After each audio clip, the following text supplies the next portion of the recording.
La Divina Commedia di Dante Alighieri. The Divine Comedy by Dante Alighieri. Inferno, Canto 1.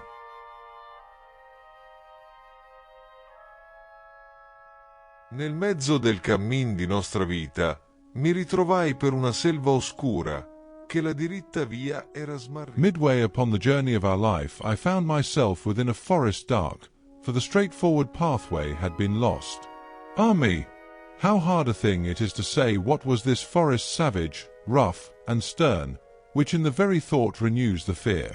So bitter is it, death is little more, but of the good to treat, which there I found, speak will I of the other things I saw there. I cannot well repeat how there I entered, so full was I of slumber at the moment in which I had abandoned the true way. But after I had reached a mountain's foot, at that point where the valley terminated, which had with consternation pierced my heart, upward I looked, and I beheld its shoulders, vested already with that planet's rays which leadeth others right by every road. Then was the fear a little quieted that in my heart's lake had endured throughout the night, which I had passed so piteously. And even as he, who, with distressful breath, forth issued from the sea upon the shore, turns to the water perilous and gazes, so did my soul, that still was fleeing onward, turn itself back to re-behold the pass which never yet a living person left. After my weary body I had rested, the way resumed I on the desert slope, so that the firm foot ever was the lower. And lo! Almost where the ascent began, a panther light and swift exceedingly, which with a spotted skin was covered o'er. And never moved she from before my face, nay, rather did impede so much my way, that many times I to return had turned. The time was the beginning of the morning, and up the sun was mounting with those stars that with him were, what time the love divine. At first in motion set those beauteous things, so were to me occasion of good hope, the variegated skin of that wild beast. The hour of time, and the delicious season, but not so much, that did not give me fear a lion's aspect which appeared to me. He seemed as if against me he were coming with head uplifted, and with ravenous hunger, so that it seemed the air was afraid of him. And a she-wolf, that with all hungerings seemed to be laden in her meagreness, and many folk has caused to live forlorn. She brought upon me so much heaviness, with the affright that from her aspect came, that I the hope relinquished of the height. And as he is who willingly acquires, and the time comes that causes him to lose, who weeps in all his thoughts and is despondent. E'en such made me that beast withouten peace, which, coming on against me by degrees, thrust me back thither where the sun is silent. While I was rushing downward to the lowland, before mine eyes did one present himself, who seemed from long-continued silence hoarse. When I beheld him in the desert vast, "Have pity on me," unto him I cried, "whicher thou art, or shade, or real man?" He answered me, "Not man, man once I was, and both my parents were of Lombardy, and Mantuans by country both of them. Sub Giulio was I born, though it was late, and lived at Rome under the good Augustus, during the time of false and lying gods. A poet was I, and I sang that just son of Anchises, who came forth from Troy, after that Ilion the superb was burned. But thou, why goest thou back to such annoyance?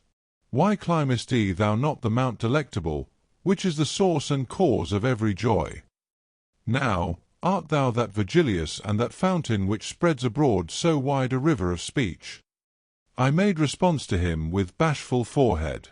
"Oh, of the other poet's honour and light, avail me the long study and great love that have impelled me to explore thy volume.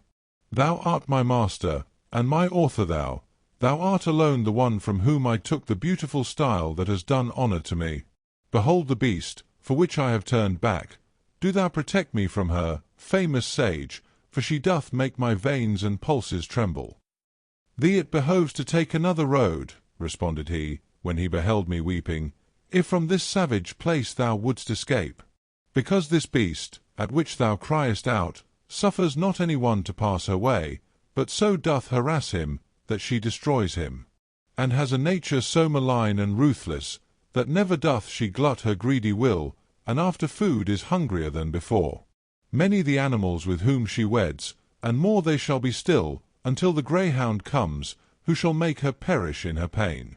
He shall not feed on either earth or pelf, but upon wisdom, and on love and virtue. Twixt Feltro and Feltro shall his nation be.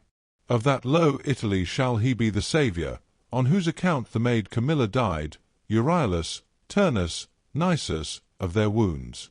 Through every city shall he hunt her down, until he shall have driven her back to hell, there from whence envy first did let her loose.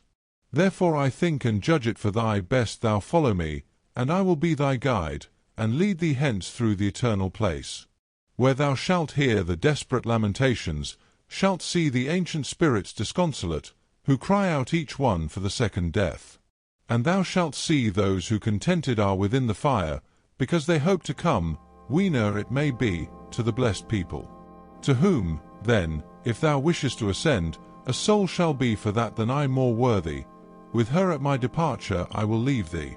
Because that emperor, who reigns above, in that I was rebellious to his law, wills that through me none come into his city. He governs everywhere, and there he reigns. There is his city and his lofty throne.